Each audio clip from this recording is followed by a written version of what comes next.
से लोगों को समाजों में बहुत ज़्यादा बांटना यही गलत है। पता कर लें कि वहाँ कितने लोग आए थे यादव समाज के,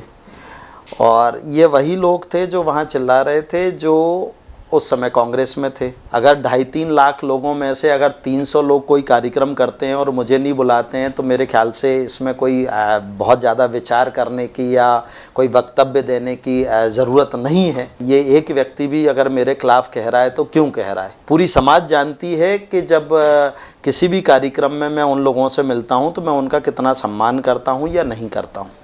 आपने कही कि चलो मंचासीन लोग बैठे थे, उनकी गलती नहीं है, नीचे वालों की गलती है, लेकिन जब आपके क्षेत्र में यादव समाज को सम्मेलन हो रहा हो, आप यदुवंशी हैं, आपको उस सम्मेलन में भी नहीं बुलाया जा रहा हो, बाकी जो केवट समाज को सम्मेलन हो, जैन वैश्य समाज को सम्मेलन, मतलब सांसद के तौर पे तो आप हर समाज के हैं, लेकिन मतलब कोनो भी सम्मेलन में अगर आपको बुलावे लायक भी नहीं समझ रहे और पार्टी को कार्यक्रम नहीं है आपने कही, लेकिन इसके बाद भी एक सांसद के नाते अगर केंद्रीय मंत्री आ रहे हैं, प्रोटोकॉल के नाते भी एक सामान्य न्योता तो मिले आपको कि नहीं मिले, ये आपका? देखिए, मुझे पता नहीं, ना मुझे बुलाया गया और ना मुझे इस चीज़ से कोई फ़र्क पड़ता है। मैं अपने क्षेत्र में सभी समाजों के सभी सम्मेलनों में हमेशा जाता हूँ।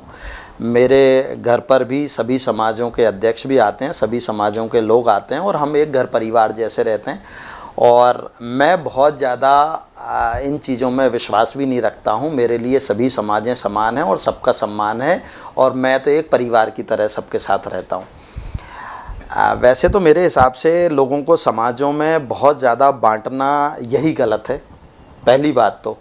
क्योंकि जब हम जातिगत जनगणना की बात करते हैं तो कहीं ना कहीं कुछ लोग उसका विरोध करते हैं, और फिर वही लोग इस तरह लोगों को समाज में बांटते हैं, तो कहीं ना कहीं ये ठीक नहीं है।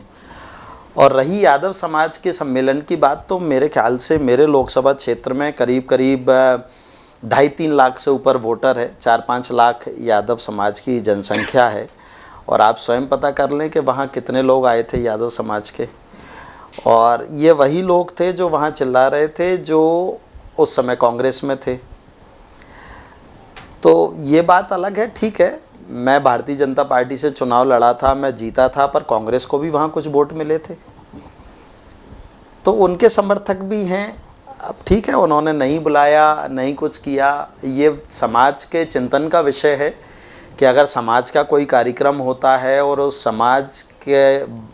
व्यक्ति को, जिस पूरी समाज ने और अन्य समाजों ने मिलकर उस क्षेत्र में एक ऐसी मिसाल पेश की थी जिससे कि लगा लोगों को कि आज भी लोकतंत्र, प्रजातंत्र जिंदा है, और उसी समाज के कार्यक्रम में मैं समझ से परे है उन वरिष्ठ मेरे समाज के जो बड़े बुजुर्ग लोग हैं, हालांकि मैं कुछ गलत कह रहा हूं तो मैं उनसे क्षमा चाहता हूं क्योंकि वो मेरे समाज के बड़े लोग हैं, पर मुझे नहीं पता कि मैंने कब किसका अपमान किया है जो इस तरह की उन्होंने हरकत की। हालांकि बहुत चंद लोग थे, समाज जो मैंने बताया आपको, संख्या मेरी बहुत बड़ी है। अगर 2.5-3 लाख लोगों में से अगर 300 लोग कोई कार्यक्रम करते हैं और मुझे नहीं बुलाते हैं, तो मेरे ख्याल से इसमें कोई बहुत ज़्यादा विचार करने की या कोई वक्तव्य देने की ज़रूरत नहीं है। लेकिन हाँ, मुझे कई बार ऐसा लगता है कि एक व्यक्ति भी अगर मेरे खिलाफ़ है तो क्यों है। मुझे भी कई बार सोचने पे विवश हो जाता हूँ कि ऐसी मेरे से कहाँ क्या चूक हुई है कि ये एक व्यक्ति भी अगर मेरे खिलाफ़ कह रहा है तो क्यों कह रहा है। क्योंकि मुझे ऐसे संस्कार मिले हैं कि कभी किसी का दिल ना दुखाऊं, हमेशा अपने से बड़ों का, अपनी समाज का और अन्य समाज का, सभी का मैं सम्मान करूं, और हमेशा मैंने किया है। और मेरे समाज के लोग ये जानते भी होंगे कि जिन लोगों ने भी ये कार्यक्रम किया या जिन लोगों ने मुझे नहीं बुलाया या जिन लोगों ने मेरे बारे में वहाँ गलत बोला, पूरी समाज जानती है कि जब किसी भी कार्यक्रम में मैं उन लोगों से मिलता हूँ तो मैं उनका कितना सम्मान करता हूँ या नहीं करता हूँ।